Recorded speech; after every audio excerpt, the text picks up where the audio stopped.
छिपाया नहीं, कह दिया कि आपकी स्त्री मुझे अत्यंत सुंदर लगी और मैं उसी को देखते देखते यहाँ तक चला आया, और एक बार और देख लूं फिर मैं यहाँ से चला जाऊंगा, ऐसे कह दिया महाराज। वो गृहस्थ बड़े सज्जन थे। बोले एक महात्मा के मन में अगर ऐसा भाव आया है तो क्या बिगड़ जाएगा, देख ले, सारी दुनिया ही देखती है, आखिर जाती है स्त्री बाजार में घूमने टहलने, लोग देखते, महात्मा भी देख ले, क्या दिक्कत है। अपनी पत्नी से कहा सज करके श्रृंगार करके षोडश श्रृंगार करके महात्मा के सामने चली जाओ। महात्मा के प्रति ऐसी श्रद्धा होना भी बड़ा कठिन है। भगवान के भक्तों के प्रति, संतों के प्रति निश्चल श्रद्धा हो जाए, ये बहुत बड़ी बात है। भगवान में तो सबकी श्रद्धा हो जाती है, और भगवान के भक्तों में श्रद्धा हो जाए, भगवान के भक्तों में दोष दर्शन देखना हम बंद कर दें, तो ये सर्वोपरि भक्ति है, इसको परम भक्ति कहा है आचार्य। उस पुरुष ने कहा श्रृंगार करके चली जाओ, वो सज धज करके आई। बिल्वमंगल जी ने एक बार देखा, और फिर बिल्वमंगल जी ने सोचा सारा दोष इन आंखों का है, ये आंखें न होती तो आज मेरे जीवन में फिर भटकाव न होता। वो आई, उसको प्रणाम किया, और बिल्वमंगल जी ने कहा देवी मेरी एक सेवा कर दो। बोले क्या? बोले 2 सुइयां ला करके मुझे दे दो। वो नहीं समझ पाई कि ये 2 सुई क्या करें। वो सोची कपड़ा उपड़ा सिलने के लिए मांग रहे होंगे, कुछ काम होगा उपयोग। और वो घर में गई और 2 सुई लेकर के आई, और दोनों सुई को हाथ में लिया, और श्री कृष्णाय नमः कहते हुए अपनी आंखों में स्वयं डालकर अपनी आंखों को फोड़ दिया। श्री बिल्वमंगल, ये आंख रहेगी ही नहीं, फिर संसार की वासना मुझे नहीं सताएगी। और आंख फूट गई, रक्त की धारा बह चली, और श्री कृष्ण गोविंद हरे मुरारी भगवान का नाम स्मरण करते हुए बिल्वमंगल जी चलते। ऐसे महापुरुष श्री बिल्वमंगल जी महाराज संस्कृत के बड़े विद्वान थे। उन्होंने एक ग्रंथ लिखा जिस ग्रंथ का नाम है श्री कृष्ण करणामृत, और उस कृष्ण करणामृत के ग्रंथ प्रारंभ में मंगलाचरण करते हुए सबसे पहले उस वेश्या को ही प्रणाम किया।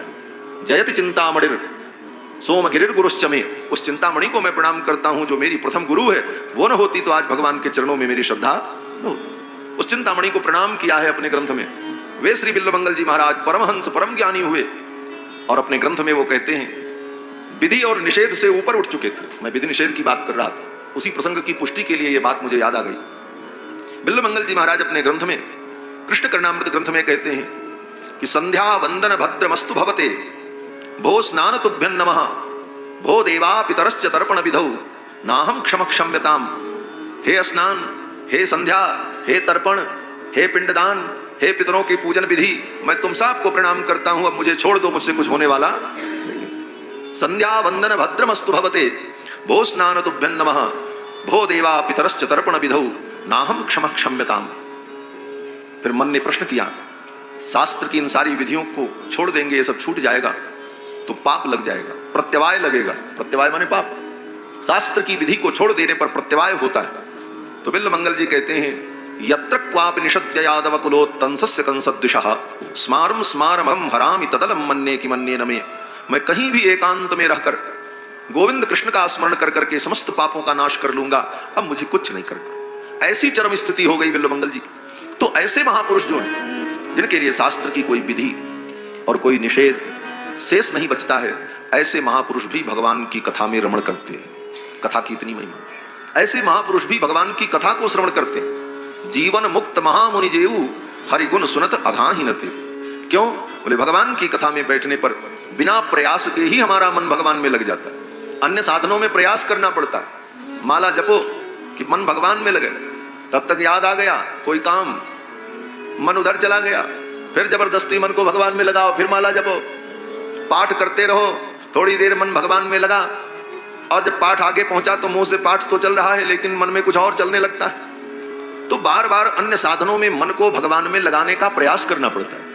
लेकिन भगवान की कथा, भगवान की कथा में चुपचाप आकर के बैठ गए और कुछ करने की जरूरत नहीं, अपने आप मन भगवान में लग जाता है। इसीलिए बड़े बड़े ऋषि मुनि महात्मा भी भगवान की कथा श्रवण करते हैं। जीवन मुक्त महामुनि जेऊ हरिगुण सुनत अघाहीन तेऊ। जिस किसी भी प्रकार से हमारा मन भगवान में लगे, यही जीवन का परम सार है। जेन केन प्रकारेण मनः कृष्णे निवेशे। जिस किसी भी प्रकार से हमारा मन भगवान श्री कृष्ण में लगे। श्री सुखदेव भगवान गंगा के पावन तट पर महाराज परीक्षित को श्रीमद् भागवत की कथा श्रवण करा रहे हैं, और महाराज परीक्षित का मन भगवान में लग गया। परिणाम, बोले मुझे सांप काटेगा, 7वें दिन मृत्यु होगी, संसार छूट जाएगा, ये सारी बातें